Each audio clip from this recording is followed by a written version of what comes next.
Hello, good afternoon, everyone. I'm Samantha Turner, the Director of Communications and Marketing for Missouri Soybeans. Welcome to another Farm and Focus webinar. Today, we thank Beck's for sponsoring our webinar. We're going to give people a couple more minutes to join, and then we will get started.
Welcome, everyone. I'm Samantha Turner, our Director of Communications and Marketing for Missouri Soybeans, and thank you again for joining us for another Farm and Focus webinar.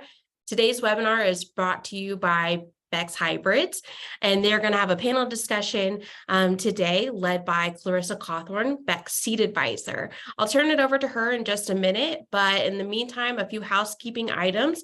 There's a chat box located at the bottom of your screen. If you have questions throughout the webinar, please drop those in that chat box below or the Q&A box, and we will get those answered at the end of the webinar. Again, thanks for joining. If you have any questions, please feel free to ask them throughout, and we will ask them at the conclusion. At this time, I will turn it over to Clarissa Cauthorn with Beck's. Good afternoon, everyone. As Sam said, my name is Clarissa Cauthorn. I've been a seed advisor with Beck's Hybrids for about 8 years now. I also farm in Audrain County with my husband and am a Soybean Association member. So we're excited to be here today, not only as a company capacity, but as some folks that are farmer focused, right? So we have Alex Long and Eric Oseland with us. Eric and Alex, tell us a little bit about yourself. Tell us your background, your experiences in the field. Go ahead, Eric. Yeah, so good afternoon, everyone. Eric Oseland. I'm the Director of Agronomy and Research for the Missouri Soybean Merchandising Council. Moved to Missouri back in, would have been 2016, and was at the University of Missouri working on my graduate schooling in weed science. When I finished up there, I went a stint in industry as a crop protection agronomist. And for about the last 15 months, I've had the opportunity to move back here to Missouri and work for the soybean farmers in the state, and really, trying to grow and build out our programming and agronomy and help sort through all the research and projects that we have going on through the Missouri Soybean Merchandising Council.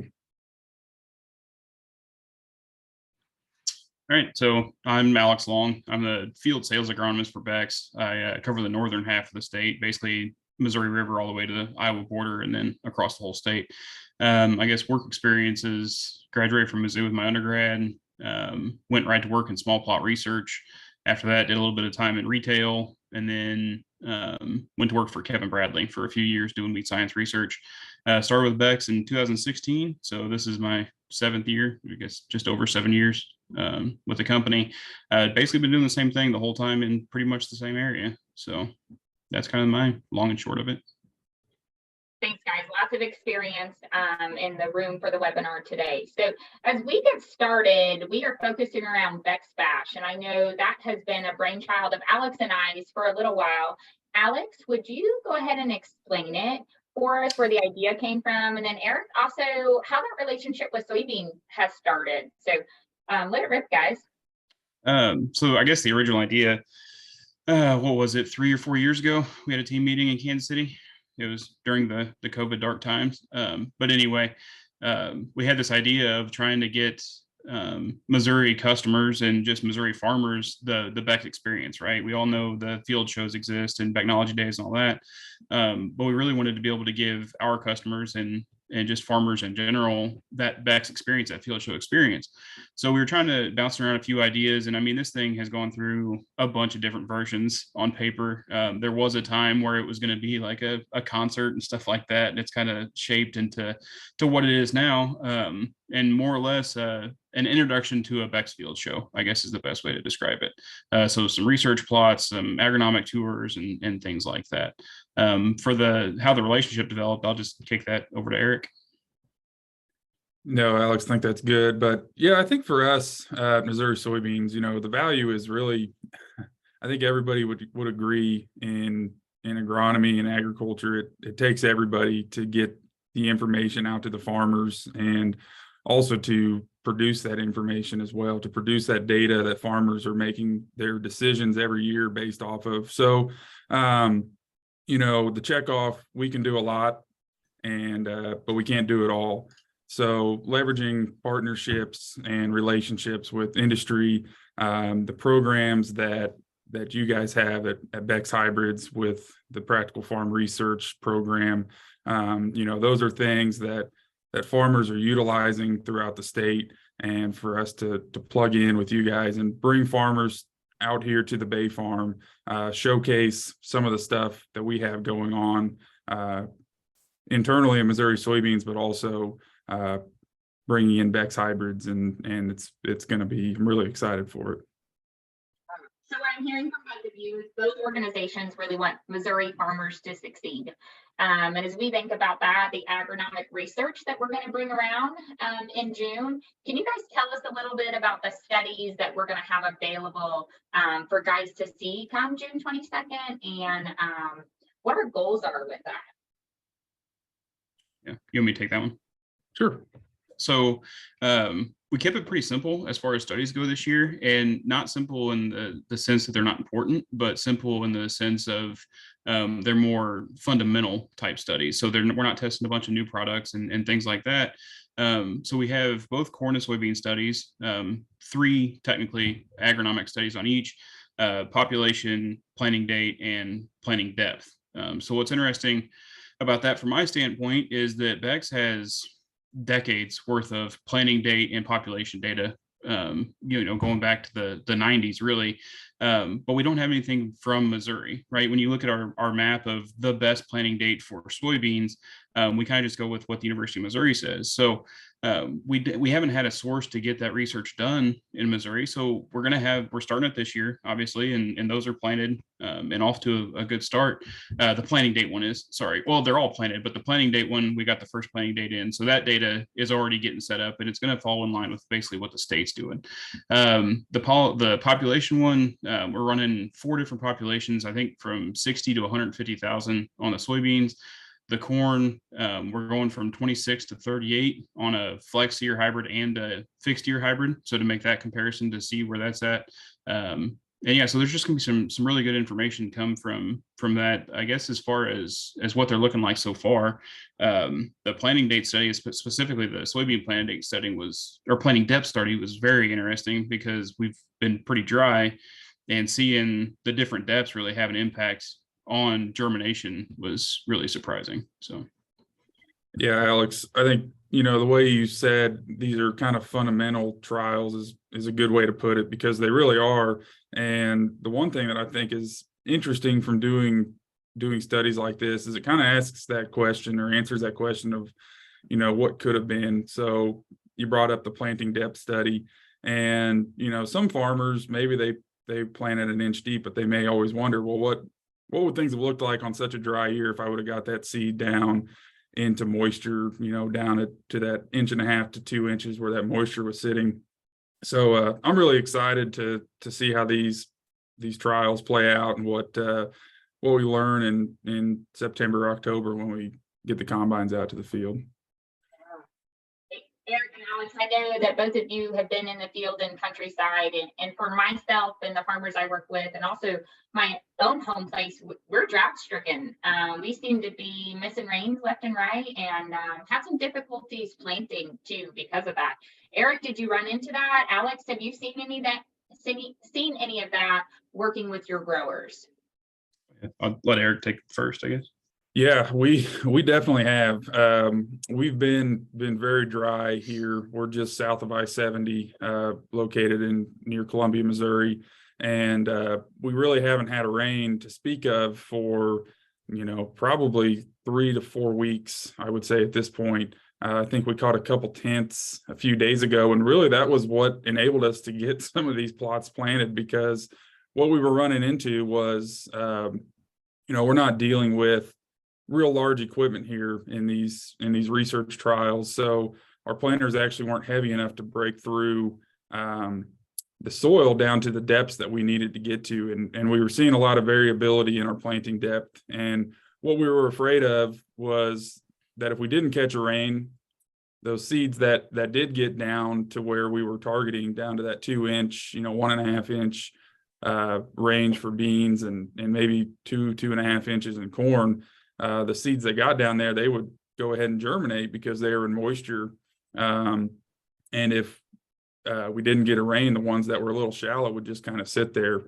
And then alternatively, if we would have gotten a rain, those seeds that were sitting there at 1.5 inches, that weren't getting down to that depth, probably would have came up a lot quicker. And we've learned how important even emergence is, especially in corn, making sure that all that crop comes up at the same time. So yeah, I mean, looking at kind of the whole state, I guess, is how I deal with it. This has been a pretty odd year, I will say. I don't know that I've ever seen anything quite this consistent across our whole area. It seems like everybody was dealing with it a little bit. I mean, there's areas where they've had more moisture than others, but for most part, it's been a problem. I know in my career, I haven't really seen anything like this in Missouri. We experienced a little bit of it in Oklahoma with true droughts. It was a little scary. Like Eric said, though, we did get a little shower, and that enabled people to kind of get finished up, it seemed like. I know at home on the home farm, we were having trouble getting planters just in the ground, and it's not small 4-row planters. We're talking 12 and 24-row planters, trying to get them in the ground, and it just wasn't working. Luckily we got a tenth or two, and that was really freed us up to kind of get stuff wrapped up. And I think a lot of the state was that way. Now looking forward, we're still not all kind of rainbows and ice cream, though. Some places got more rain than others, and they're sitting a little better. There's some other places that are dealing with some crusting issues and things like that, and still don't have crops up. So I think we still have a long way to go before we're quote unquote done. I think there is going to be some replant stuff taking place, but everybody was really excited when we were hitting 80 degrees in the 1st of April and able to run. And yeah, I'm included in that as well. But then it kind of we hit a brick wall there towards the end of April. And I think moods have gone down a little bit. But so far, it seems like it's going okay. We just need to get this crop out of the ground and let it start raining. So. Yeah. I spoke with one of our dealers in the Hartsburg area, which is just south of the Bay Farm. And he mentioned, Terry Hilchik did, that his rain total for the last year has been 10 inches in total in that area. So it has been really, really dry. So as we talk about that, guys, looking forward for guys that aren't done planting, or maybe have some assessments to take over the next month or two, do you have any suggestions as agronomist as we finish up planting season? Yeah, I'll go ahead and take that one. I think suggestion wise is just, as you do finish up, don't get in a rush. Don't start going stuff outside the box and planting stuff shallower and just trying to get done because you can. I think just finish strong, and then make sure you're taking care of your weed problems.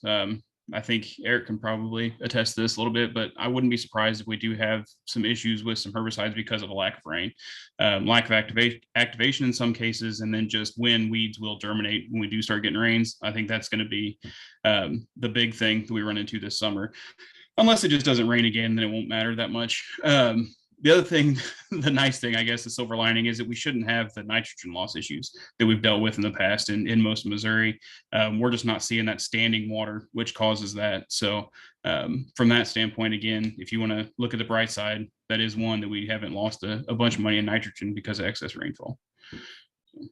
Yeah, I would just add to Alex, we hear a lot these days about putting soybeans in the ground before corn potentially, but we're kind of at the point in the year where that yield curve for corn is dropping off a lot more sharply than we see for soybeans. So, if we do catch a rain, if somebody is sitting waiting for some moisture, we catch that rain, it's probably highly encouraging to pick back up with corn and get that in the ground at this point.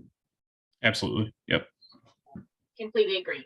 Especially for a lot of areas that we've got a lot of moisture dependent, rain dependent, if we're going to make those decisions here or not on some of that stuff. So, Alex, you mentioned nitrogen earlier, and we have some PFR proven studies that revolve around nitrogen. And I know it's something that is a high cost for a lot of farmers. It is for us, those fertilizer inputs. What is PFR proven? How can that help a farmer? What is that investment that Beck makes towards those programs? Yeah, so that's a pretty big question. There's a lot of things going on there. So I guess I'll hit the main bullet points. The biggest thing is just managing the nitrogen to the crop that you have and not kind of just swinging for the fences all the time, right? And I don't mean in the sense that, oh, we've lost a bunch of yield because of this drought, so we don't need as much nitrogen. It's not that at all. It's just more or less spoon feeding is the term to use, right? The Beck's information would show the best way to manage our nitrogen is to put 60 pounds down at planting and then another 130 units at V3, right? So it's pretty front end loaded, but we didn't put it all on in the fall and we're not putting it all on super late. So the idea is just make sure the nitrogen's there when the plant needs it. Honestly, we have a lot of time before we have to be concerned about nitrogen loss, like I mentioned before. But if you're on that plan, just stick with the plan you're on now. Like I said, don't just think that you can skip some nitrogen because either it's expensive or you think yields are going to be down. We still have a lot of year to make up for corn yields specifically and soybeans, but in this case, corn. Yeah, I think that pretty much hit it all, unless there was more that you wanted me to go into on that. Yeah, Alex, tell me what PFR proven means a little bit. You pulled some of that out in your answer. That was. Yeah, so I guess I'm too used to talking to crowds of Beck's customers. We have more than that on this thing. So I guess we ought to just define what PFR is, right? Everybody loves acronyms, but so PFR stands for Practical Farm Research, and that's literally what it is. It's not focused on the Beck's product side of things, kind of like what we're doing with Eric and Missouri Soybean. It's more about the agronomics of stuff. So rarely will we have it tied to products and that sort of thing. It's more or less the actual research that it cares about. So Practical Farm Research is what we kind of designate our whole system, and that includes, we have 6 or 7 permanent sites. We have a few contract sites, like what we're doing with, similar to what we're doing with Missouri Soybean, all across the country. I think this year we'll probably have 12 of those sites worth of data going into this. Now, PFR proven is kind of the next step. So we've been testing products for realistically probably close to 40 years in the Beck system as we know it now as PFR. So what PFR proven is kind of that next step. So if something has shown a positive ROI and a yield return for a minimum of 3 years, then it gets designated as PFR proven. So then it's just like the next class of, if you want to try something new on your farm, you can look at the PFR proven list as a starting point, right? Instead of just looking at our, whatever it was, 400-page PFR book and just willy-nilly picking studies out from 1 year, you can look at this that have been tested. Some of the stuff's been 20 years. Some of it is just 3 years because we try to cycle through stuff pretty quick. But it's kind of the starting point and the stuff that we think has the highest potential for success on a farm. Alex, how do some of those studies get into the Practical Farm Research Beck? How do we pick those? All over the place. So we've got a pretty good team of agronomists that come up with ideas. We have customers that call in and ask for studies. If it's very interesting and it's fairly even possible to do, because even we mess with some pretty obscure products and things like that. And if there's some sort of potential that we see in it, or just a desire to see the information, that's how it gets put in there. It really is kind of a group think type deal. We don't really take direction from the companies that are making the products. If we're testing something in the book, it's because we wanted to look at it, and we worked with them to get the product. So Eric, you guys do research out of what we're just doing here as a group, as a synergy. Are there some studies that you would like guys to know about from a soybean perspective? Yeah, no, you're right. Out here at the Bay Farm, if you haven't been to the Bay Farm, I hope you do come to the Beck's Bash, which will be out here at the Bay Farm. We have about 300 acres that we utilize out here for research. And, that's going all the way from soybean breeding at the most basic level. So, gene discovery, looking for, what are those traits that we can incorporate into soybean varieties that, potentially someday will be in a Beck's soybean bag. So that's going on out here at the farm, along with everything into soybean agronomic management. So typically we do things very similar to the projects that we're working on with Beck. So we're looking at applied soybean management studies, weed control, plant disease management, nitrogen management. We're working lately a lot with cover crops as cover crops continue to gain in popularity.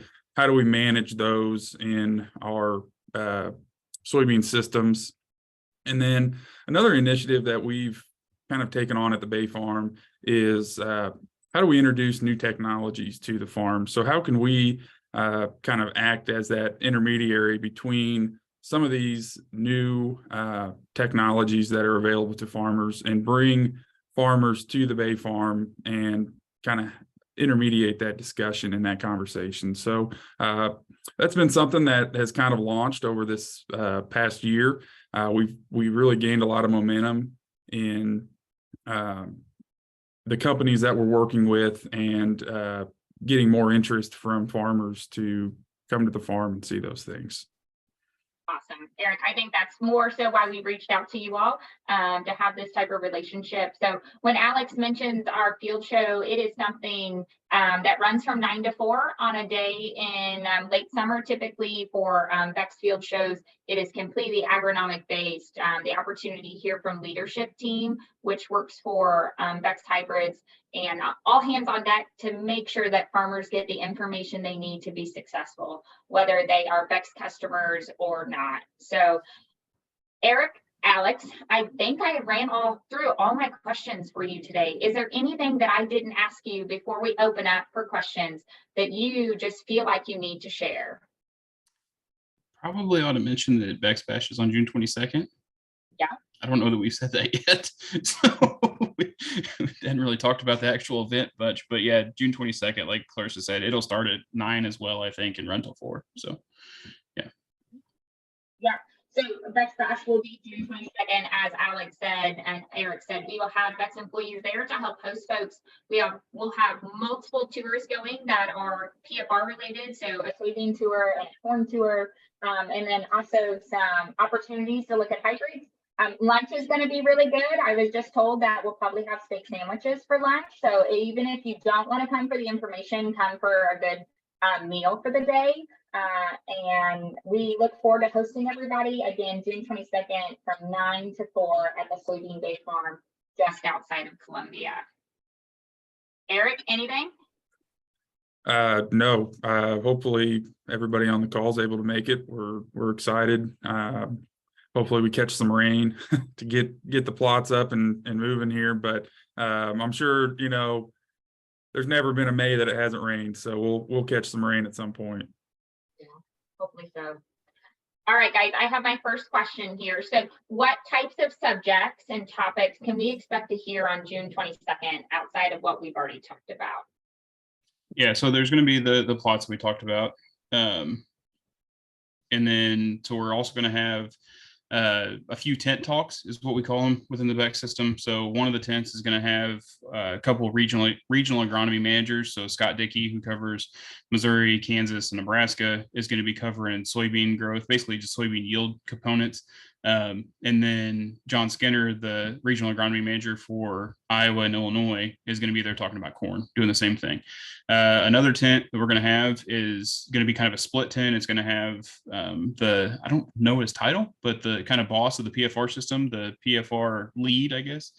Jason Gayheimer is going to be here talking about PFR just in more depth, kind of the same thing that I said, but way more in depth and way more interesting. And then we're going to have Ryan Parkin come out, who's the director of sales and marketing, I believe, for Beck's. And he's kind of given the story of Beck's in that tent. And then we're going to have a product team here talking about, again, products, if you want to learn about that.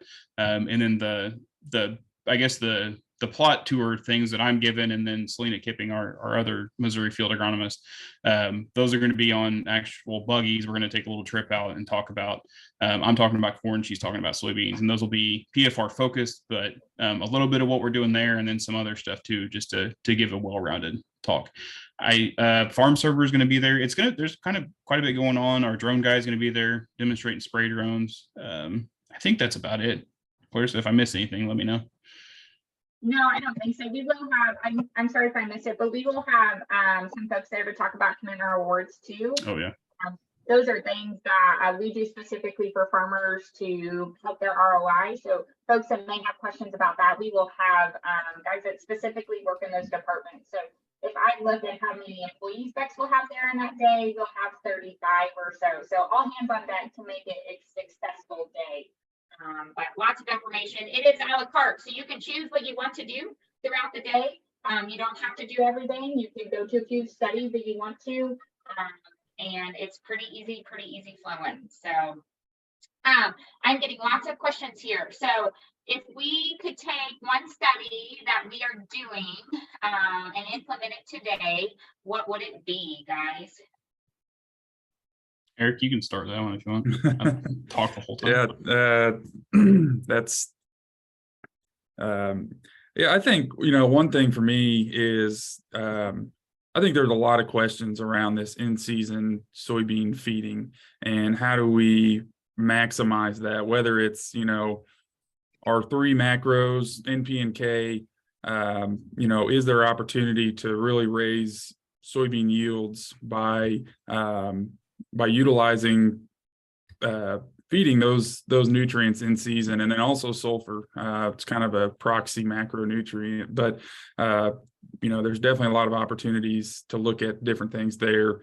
But then beyond that, we also have all of our micronutrients as well, and there's so many different products out there on the market, and trying to kind of weed through those and which of those products are really driving home some yields back to the farmers. So those are some things that I know that we're pretty interested in as well. Yeah, and I mean, those are excellent points. And Beck's has tested that a little bit. One thing that we have started working on, and I think last year was the first year for it, is actually doing knockout trials. So we're at a point now where there's so many products, like you said, and application timings and stuff like that. It's trying to figure out what's actually making the difference. If you're making 5 applications throughout the year, which was the big one? Which one would you not want to live without? And that goes a long way to exactly what you're talking about, weeding out not only the bevy of products, but when do we apply them? When does that make the most sense? Which of those micronutrients is the most important? And then, like you said, not even micronutrients, but potassium and sulfur as well coming into that talk. So agree 100%, kind of whittling down those things that the guys probably ought to be looking at if they want to increase yields, especially the sulfur piece is a big one that I think we're missing out on soybeans specifically. Yeah, I think as we're dry too, some of those deficiencies will show up quicker than it would if we had plenty of liquid. So next question, do I have to be a Beck's customer to come to the Beck's Bash? Absolutely not. No, anybody and everybody's welcome. We'll even feed you, right? Yep. And then my last question that I have is, how do I register for Beck's Bash? We'll let you answer that one. Okay. We have a registration link and a QR code that you can register up front. You can also reach out to any of your seed advisors in your area. There are 10 of us that work in Missouri, and each one of us are genuinely located in the territory that we cover.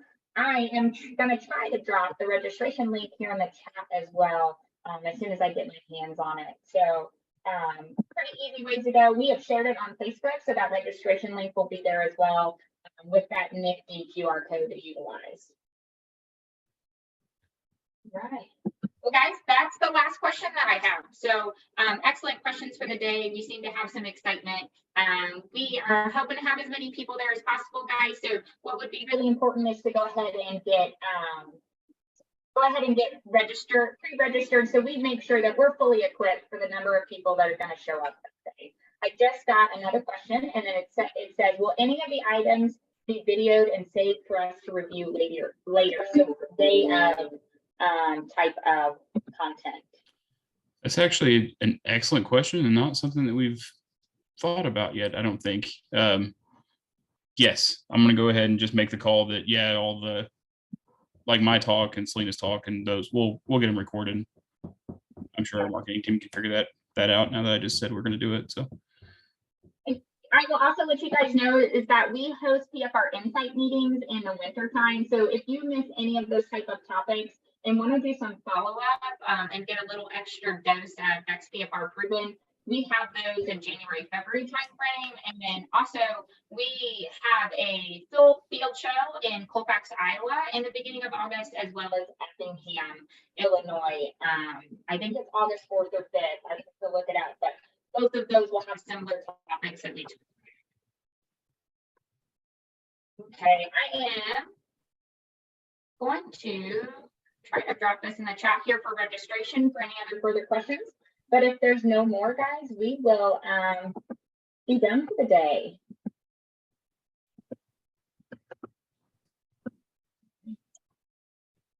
All right, thank you so much, Eric and Alex, for your time today. We appreciate you stepping in and having a little conversation. And as Beck's Hybrids, we really appreciate Soybean giving us the opportunity to host a field day for farmers in Missouri. absolutely. Thank you, guys. Yep. Thanks. Do we have another question? Sorry. No, we Oh, that was your chat. Okay. Yeah, I'm not getting it to drop in the chat very well. It popped up on mine. Eric, can you drop it since you're host? Can you send it to everybody? Oh, Yeah.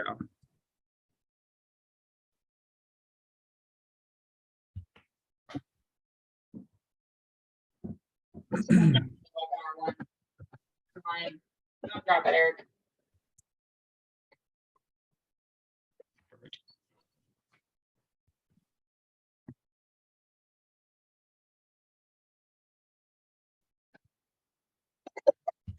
Okay, thank you everyone for joining today's webinar. We really appreciate it. You can find the webinar on our YouTube at Missouri Soybeans or online at mosoy.org.